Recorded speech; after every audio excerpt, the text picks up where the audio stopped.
দুনিয়াবি লোভী মানুষ তার সামনে শুধু দুনিয়াটাই প্রাধান্য পাবে, ও যে কোনো মূল্যে যে কোনোভাবে এই দুনিয়া অর্জন করার জন্য প্রতিযোগিতা করবে। এ ব্যাপারে আমর ইবনে আউফ রাদিয়াল্লাহু তাআলা আনহু কল করা রাসূলুল্লাহি সাল্লাল্লাহু আলাইহি ওয়াসাল্লাম, আমর ইবনে আউফ রাদিয়াল্লাহু তাআলা আনহু তিনি বলছেন, নবী সাল্লাল্লাহু আলাইহি ওয়াসাল্লাম বলেছেন, ফাওয়াল্লাহি লা ফাকরু আকশা আলাইকুম ওয়ালাকিন আকশা আলাইকুম আন তুবসাত আলাইকুমুদ দুনিয়া কামা বুসিতাত আলা মান কানা ক্বাবলাকুম ফাতানাফাসুহা কামা তানাফাসুহা ওয়া তুহলিকাহুম কামা আহলাকাতহুম। নবী সাল্লাল্লাহু আলাইহি ওয়াসাল্লাম বুখারী মুসলিম মিশকাতের 5163 নম্বর এ হাদিস দিয়ে আমাদেরকে বলেছেন, সাহাবী আমর ইবনে আউফ রাদিয়াল্লাহু তাআলা আনহু বর্ণনা করেন, ফাওয়াল্লাহি লা ফাখরু আকশা আলাইকুম, নবী সাল্লাল্লাহু আলাইহি ওয়াসাল্লাম বলেন, আল্লাহর কসম করে আমি নবী মুহাম্মদ সাল্লাল্লাহু আলাইহি ওয়াসাল্লাম বলছি, লা ফাকরু আকশা আলাইকুম, তোমরা ফকির হয়ে যাবে, তোমরা দারিদ্র হয়ে যাবে, এ ভয় আমি নবী মুহাম্মদ সাল্লাল্লাহু আলাইহি ওয়াসাল্লাম করি না। তোমরা যে ফাকির হয়ে যাবে, তোমরা দারিদ্র হয়ে যাবে, তোমরা নিঃশেষ হয়ে যাবে, এই ভয়টি আমার ভিতরে কাজ করে না।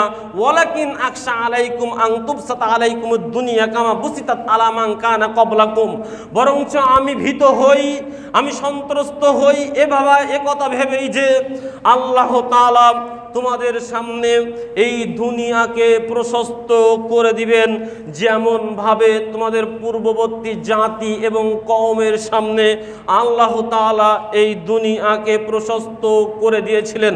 ফাতানা ফাসুহা কামা তানা ফাসুহা, আর তোমরা এই দুনিয়া অর্জন করার জন্য প্রতিযোগিতা করবে, কামা তানা ফাসুহা, যেমন ভাবে তোমাদের পূর্ববর্তী জাতি এবং কওম এই দুনিয়া অর্জন করার জন্য প্রতিযোগিতা করেছিল।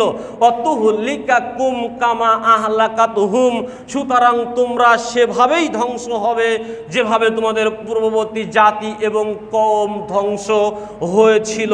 এ কথা আমাদের নবী মুহাম্মদ সাল্লাল্লাহু আলাইহি ওয়াসাল্লাম বলেছেন। অতএব আপনার আমার জন্য নবী সাল্লাল্লাহু আলাইহি ওয়াসাল্লামের সবচেয়ে যেটি ভয় ছিল সেটা হলো আপনি আমি দুনিয়াতে না খেয়ে থাকব, দুনিয়াতে ফকির হয়ে যাব, দারিদ্র হয়ে যাব, এই ভয়টি নবী সাল্লাল্লাহু আলাইহি ওয়াসাল্লামের ছিল না। নবী সাল্লাল্লাহু আলাইহি ওয়াসাল্লামের যে ভয়টি ছিলেন, আপনি আমি দুনিয়া লোভী হয়ে যাব, দুনিয়া অর্জনের জন্য প্রতিযোগিতা করব, এই দুনিয়া অর্জনের প্রতিযোগিতায় নিমগ্ন হয়ে এই দুনিয়া আপনাকে আমাকে ধ্বংস করবে। যেমন ভাবে ইতিপূর্বে বিভিন্ন জাতি এবং কওমকে আল্লাহ তাআলা এই দুনিয়ার মোহে পড়ে থাকার কারণে কারুনকে ধ্বংস করেছেন, ইত্যাদি জাতি কওমকে আল্লাহ তাআলা ধ্বংস করেছেন, অনুরূপভাবে আপনি আমি ধ্বংসপ্রাপ্ত হব। সম্মানিত উপস্থিতি, আসলেই আপনি আমি আপনার আমার ভিতরে দুনিয়া অর্জনের লোভ এবং প্রতিযোগিতা এমন যে আপনি আমি কখনো ভেবে দেখিনি। আসলেই যে দুনিয়াটা প্রতিযোগিতা করছি, যে দুনিয়া অর্জন করার জন্য এত কিছু করছি, সেই দুনিয়াটা কি আমার?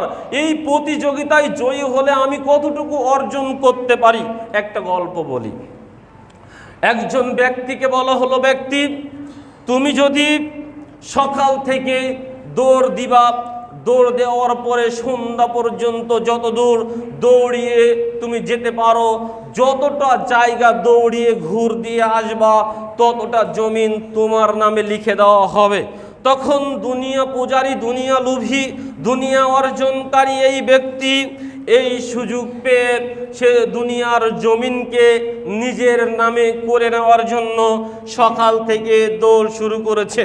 সকাল থেকে দুপুর, দুপুর থেকে বিকাল, যখন বিকাল হয় তখন মনে মনে করে না এবার ঘুরে যায়। যখন সে ঘুরতে চায় তখন দেখে সামনে আরো কত সুন্দর চরণভূমি পড়ে রয়েছে, তখন সে বলে, মন একটু শান্ত হও, আজকের দিনটাই তো তোমার জন্য সুযোগ। আজকে যত দূর তুমি দৌড়ে যেতে পারবে তত দূর তোমার নামে এই জমিটা করে দেওয়া হবে। সামনে দেখো কত সুন্দর চরণভূমি, আর একটু দৌড়ালেই ওটুকু তোমার নামে হয়ে যাবে। আর একটু দৌড়াও মন, আর একটু দৌড়াও, আর একটু দৌড়াও। এভাবেই আবার যখন দৌড়াতে থাকে, আবার যখন সেটা তার আয়ত্তে এসে যায়, আবার ঘুর দিতে চাই, থামতে চাই, তখন সামনে আরো সুন্দর জৌলসপন্ন চরণভূমি দেখতে পাই, জমিন দেখতে পাই। মনকে আবার বোঝায়, মন আরেকটু কষ্ট করো, সন্ধ্যার আগ পর্যন্ত তো তোমার টাইম, সন্ধ্যার আগ পর্যন্ত দৌড়িয়ে তুমি যত জমিন তোমার নামে করে নিতে পারবা সব জমিনগুলো তো তোমার হয়ে যাবে, এই সুযোগ তো তোমার আর আসবে না, আর একটু কষ্ট করো মন, আর একটু দৌড়াও। এইভাবে সকাল থেকে সন্ধ্যা পর্যন্ত সারাদিন দৌড়াদৌড়ি। সন্ধ্যা যখন নেমে আসলো, সূর্য যখন অস্তমিত গেল, তখন তার জীবনের সূর্য অস্তমিত গেল, অতএব তার মৃত্যু হলো। অতএব সকাল থেকে সন্ধ্যা পর্যন্ত দৌড়াদৌড়ি করে তার নিজের নামে জমিন করার জন্য ছুটাছুটি করলো ওই দুনিয়া লোভী মানুষটি, দুনিয়া পূজারী মানুষটি, দুনিয়ার ভোগবিলাস লোভী মানুষটি, যে আমার নামে জমিন করে নেব, আমার নামে এত জমিন হবে, আমার নামে এত জমিন হবে। সকাল থেকে সন্ধ্যা পর্যন্ত ছুটার পরে এই রেজাল্টটা চলে আসলো যে তার ওই মরা দেহটা কবরস্থ করার জন্য যে 3.5 হাত জমিনের প্রয়োজন ছিল, সকাল থেকে সন্ধ্যা পর্যন্ত দৌড়িয়ে তার কপালে ওই 3.5 হাত জমিন শুধু হয়েছে, আর কোনো কিছুই তার কপালে জুটি নাই। অতএব এটাই হলো দুনিয়াবি জীবনের, দুনিয়াবি লোভী মানুষের পরিণতি। আপনি আমি এই দুনিয়া অর্জন করার জন্য হালাল হারাম বিচার বিবেচনা না করে পবিত্র কোরআন এবং সহিহ সুন্নাহর আদেশ নিষেধকে অবজ্ঞা করে আপনি আমি এই দুনিয়ার অর্জন পাওয়ার জন্য দুনিয়ার ক্ষমতা, দুনিয়ার টাকা, দুনিয়ার গাড়ি, দুনিয়ার বাড়ি, দুনিয়ার জৌলস, দুনিয়ার মিল ফ্যাক্টরি, কলকারখানা, স্বর্ণ গহনা, হীরা মুক্তি জহরাত ইত্যাদি আপনার আমার নামের পাশে থাকবে। এজন্য ফজরের পর থেকে ওই রাত 12টা পর্যন্ত অক্লান্ত পরিশ্রম করে ছুটতেছি, এর ভিতরে হালাল হারামের তোয়াক্কা করছি না, সালাত সিয়ামের তোয়াক্কা করছি না। কখন জোহর গেল, কখন আসর গেল, কখন মাগরিব গেল, কখন ঈশা শেষ হয়ে গেল, কিছুই আমি জানি না। ছুটছি শুধু আপনার আমার নামে দুনিয়াবি জীবনের এই অর্থ সম্পদ ভোগ বিলাস এবং জমিন নিজের নামে করে নেওয়ার জন্য। অথচ ভেবে কি দেখেছেন দিন শেষে সন্ধ্যাবেলা রক্তিম বয়সে আপনার গোধূলি লগ্নে আপনার জমিন হবে ওটুকুই যতটুকু আপনার আমার এই দেহকে কবরস্থ করার জন্য লাগে।